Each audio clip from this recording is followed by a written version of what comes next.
ಜಿ5 ಇರುವಾಗ ನೀವು ನಿಮ್ಮ ನೆಚ್ಚಿನ ಶೋಗಳನ್ನ ಎಂದಿಗೂ ಮಿಸ್ ಮಾಡಿಕೊಳ್ಳುವುದಿಲ್ಲ. ಅದು ಸಂಪೂರ್ಣ ಉಚಿತವಾಗಿ.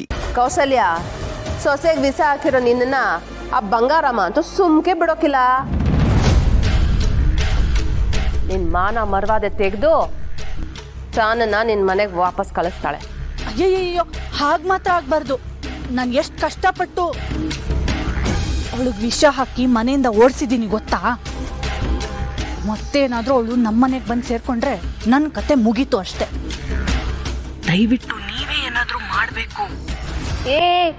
ಕೂಗಾಡ್ಬೇಡ ಇರು. ನಿನಗೆ ಸಹಾಯ ಮಾಡಕ್ಕಂತಾನೆ ನಾನು ನಿನಗೆ ಫೋನ್ ಮಾಡಿರೋದು.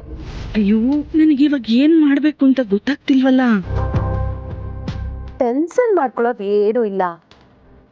ನಿನ್ನ ಮಗ ಪಂಚಾಯತಿ ಕರೆದಿದ್ದು ಒಂದು ರೀತಿ ಒಳ್ಳೇದೇ ಆಯ್ತು. ಇದೇನು ಹೀಗೆ ಹೇಳ್ತಾ ಇದ್ದೀರಾ?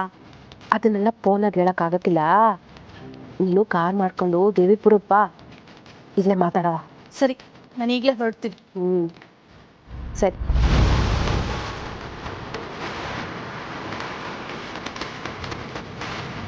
ಕಾಳಿ, ಲೇ ಕಾಳಿ, ಬಾರ್ಲಾ ಇಲ್ಲಿ. ಯಾಕ್ಲ ಬೇಜಾರ್ನಾಗಿದ್ಯಾ? ಸಹನ ಕೆಟ್ಟಿಗೆ ಬರ್ತಾವಳ ನೋಡ್ ಕಾಳಿ. ನೋಡ್ದಂಗೆ ಮಾಡು, ಎಲ್ಲ ನೀನು ಅನ್ಕೊಂಡಂಗೆ ಆಯ್ತದೆ. ಬಿಸಿ ಆಯ್ತೆ, ಅದಕ್ಕೆ ಬರಕ್ಕೆ ನೋಡಿದ್ದು.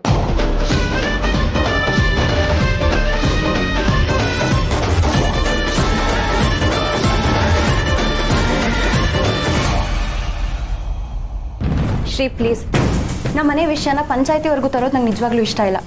ನಮ್ಮನೆ ವಿಷಯನ ನಾವು ಮನೇಲೆ ಬಗೆಹರಿಸ್ಕೋತೀವಿ ಅಂತ ಅತ್ತೆ ಹತ್ರ ಹೇಳಿ. ಮಿಸ್ಸೋ, ಹಂಗೆಲ್ಲ ಮಾತಾಡಕ್ ಆಗಕ್ಕಿಲ್ಲ. ಯಾಕಾಗಲ್ಲ? ನೀವು ಹೇಳಲ್ಲ ಅಂದ್ರೆ ಅತ್ತೆ ಹತ್ರ ನಾನೇ ಮಾತಾಡ್ತೀನಿ. ಅವ್ವ ಅದಕ್ಕೆ ಒಪ್ಪಕ್ಕಿಲ್ಲ ಮಿಸ್ಸು. ಈಗ ಯಾರಾದ್ರೂ ಕಷ್ಟ ಅಂತ ಹೇಳ್ಕೊಂಬಂದು ಪಂಚಾಯತಿ ಸೇರಿಸಿ ಅಂದ್ಮ್ಯಾಕೆ ಅದನ್ನ ಯಾವುದೇ ಕಾರಣಕ್ಕೂ ಇಲ್ಲ ಅನ್ನಕ್ಕಿಲ್ಲ. ಯಾರೋ ಹೇಳ್ತಾರೆ ಅಂತ ಪಂಚಾಯತಿ ಕರೆದ್ಬಿಡೋದಾ? ಹಂಗಲ್ಲ ಮಿಸ್ಸು, ಅದಕ್ಕೆ ಆದಂತ ಒಂದು ರೀತಿ ರಿವಾಜು. ಶ್ರೀ, ಪ್ಲೀಸ್, ಈಗೇನು ನೀವು ಅತ್ತೆ ಹತ್ರ ಮಾತಾಡಲ್ವಾ? ನಾನೇ ಹೋಗಿ ಮಾತಾಡ್ತೀನಿ. ಅವ್ವ ಒಪ್ಪಕ್ಕಿಲ್ಲ ಮಿಸ್ಸು.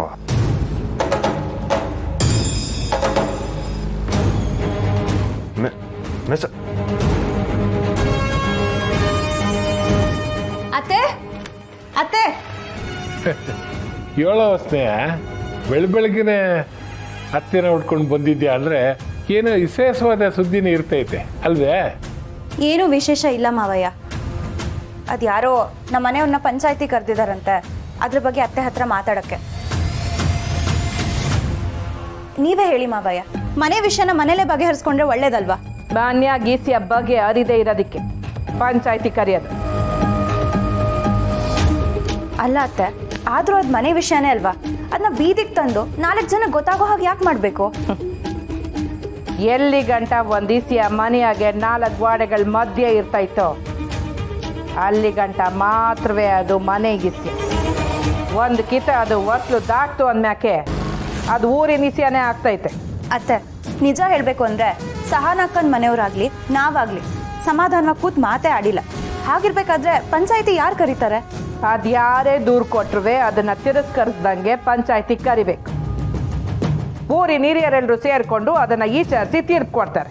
ಇದು ಪಂಚಾಯತಿ ನಿಯಮ. ಯಾಕ್ಲ ಹಳ್ಳಿನಾಗ ಇದ್ಕೊಂಡಿದ್ ನೀನೆಂಡ್ರಿಗೆ ಈ ಈಸಿಯಾಗಿ ಗೊತ್ತಿಲ್ವೇ? ಗೊತ್ತಿದೆ. ಹಾಗೆ ಪಂಚಾಯತಿ ಬಗ್ಗೆ ನಂಗೆ ತುಂಬ ಗೌರವನೂ ಇದೆ ಅತ್ತೆ. ಆದರೆ ನನ್ನ ಪ್ರಶ್ನೆ ಇಷ್ಟೆ, ಒಬ್ರಿಗೆ ಒಪ್ಪಿಗೆ ಆಗಿದ್ದು ಇನ್ನೊಬ್ರಿಗೆ ಒಪ್ಪಿಗೆ ಆಗಬೇಕು ಅಂತ ಏನಿಲ್ವಲ್ಲ? ನಾನು ಹೀಗೆ ಹೇಳ್ತಿದ್ದೀನಿ ಅಂತ ನಿಮ್ಮ ಕೋಪ ಬರ್ಬೋದು, ಆದರೆ ವಾಸ್ತವ ಏನಂದರೆ ಆಗಿನ ಕಾಲದಲ್ಲಿ ಜನ ಓದಿರಲಿಲ್ಲ, ಅವರು ಕೋರ್ಟಿಗೆ ಹೋಗೋಕೆ ಆಗ್ತಿರ್ಲಿಲ್ಲ. ಕೆಲವೊಂದು ಸಾರಿ ಅವ್ರದ್ದೇ ಆದಂಥ ತೀರ್ಮಾನ ತಗೊಳ್ಳೋಕೆ ಕಷ್ಟ ಆಗ್ತಿತ್ತು. ಅದೇ ಕಾರಣಕ್ಕೆ ಊರಿನ ಮುಖಂಡರು ಹಿರಿಯರನ್ನ ಕರೆದು ಮಾತಾಡಿಸ್ತಿದ್ರು. ಆದರೆ ಈಗ ಅತ್ತೆನೇ ದಡ್ಡಿ ಅಂತಿದ್ಯಾ ಸ್ನೇಹ? ಸುತ್ತ 6 ಊರಿನ ಜನ ಎಷ್ಟೇ ಓದಿದ್ರು ಅತ್ತೆ ಹತ್ರ ನ್ಯಾಯ ಪಂಚಾಯಿತಿ ಮಾಡಕ್ ಬರ್ತಾರೆ. ಅಂಥದ್ರಲ್ಲಿ ಅವನೇ ದಡ್ರು ಅಂತಿದ್ಯಾ? ರಾಧಾ, ಪ್ಲೀಸ್, ಇದು ನಮ್ಮನೆ ವಿಷಯ. ಇದ್ರಲ್ಲಿ ನೀನು ತಲೆ ಹಾಕ್ತಾ ಇದ್ರೇನೆ ಒಳ್ಳೇದು.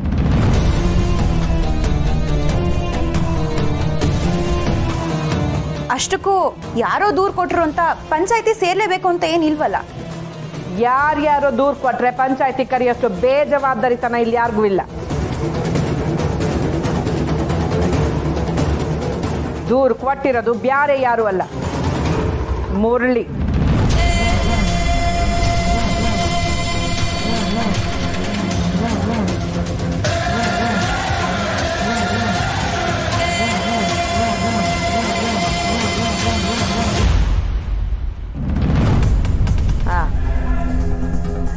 ಆಮ್ಯಾಗ ಫೋನ್ ಮಾಡ್ತೀನಿ.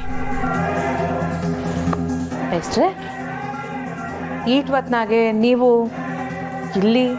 ನಾನು ನಿಮ್ಮ ಹತ್ರ ಸ್ವಲ್ಪ ಮಾತಾಡಬೇಕಿತ್ತು. ನಡ್ರಿ ಒಳಗೆ.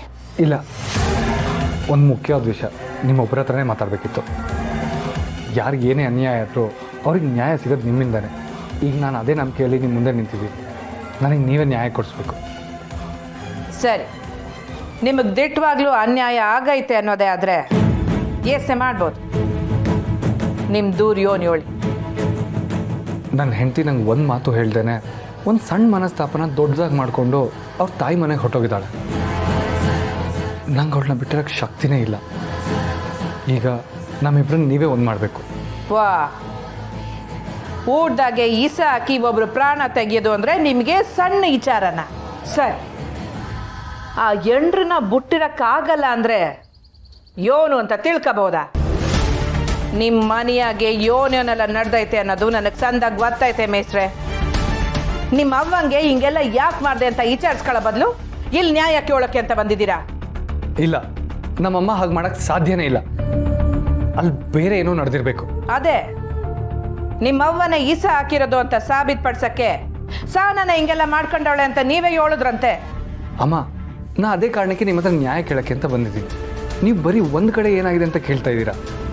ಅದೇ ಎರಡು ಕಡೆ ಏನಾಗಿದೆ ಅಂತ ಕೇಳಿ ತರ್ಕ ಮಾಡಿ ನನಗೆ ನ್ಯಾಯ ಕೊಡಿಸಿ.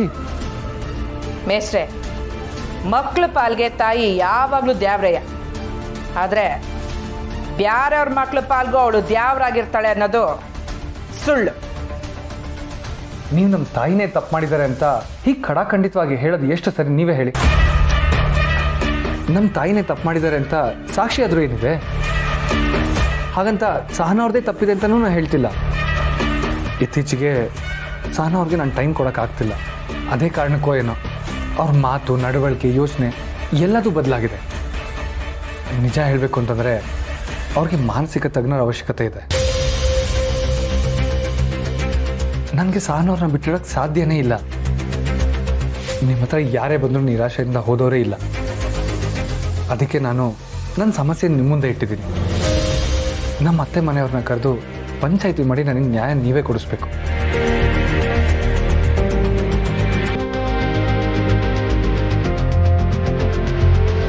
ಸರ್, ನಾನು ನಾಳೆನೇ ಪಂಚಾಯಿತಿ ಕರಿತೀನಿ.